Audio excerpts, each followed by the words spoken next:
اب بات کریں گے غزہ کی صورتحال کے حوالے سے کہ رمضان المبارک کے آغاز پر بھی اسرائیل کے مظالم تھم نہ سکے۔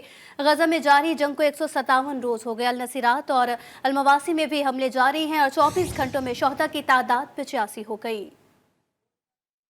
اب بات کریں گے غزہ کی صورتحال کے حوالے سے کہ رمضان المبارک کے آغاز پر بھی اسرائیل کے مظالم تھم نہ سکے۔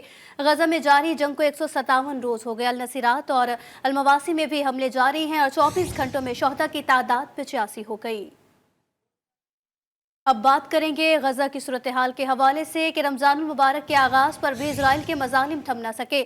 غزہ میں جاری جنگ کو 157 روز ہو گئے۔ النصیرات اور المواسی میں بھی حملے جاری ہیں اور 24 گھنٹوں میں شہداء کی تعداد 85 ہو گئی۔ اب بات کریں گے غزہ کی صورتحال کے حوالے سے کہ رمضان المبارک کے آغاز پر بھی اسرائیل کے مظالم تھم نہ سکے۔ غزہ میں جاری جنگ کو 157 روز ہو گئے۔ النصیرات اور المواسی میں بھی حملے جاری ہیں اور 24 گھنٹوں میں شہداء کی تعداد 85 ہو گئی۔ اب بات کریں گے غزہ کی صورتحال کے حوالے سے کہ رمضان المبارک کے آغاز پر بھی اسرائیل کے مظالم تھم نہ سکے۔ غزہ میں جاری جنگ کو 157 روز ہو گئے۔ النصیرات اور المواسی میں بھی حملے جاری ہیں اور 24 گھنٹوں میں شہداء کی تعداد 85 ہو گئی۔ اب بات کریں گے غزہ کی صورتحال کے حوالے سے کہ رمضان المبارک کے آغاز پر بھی اسرائیل کے مظالم تھم نہ سکے۔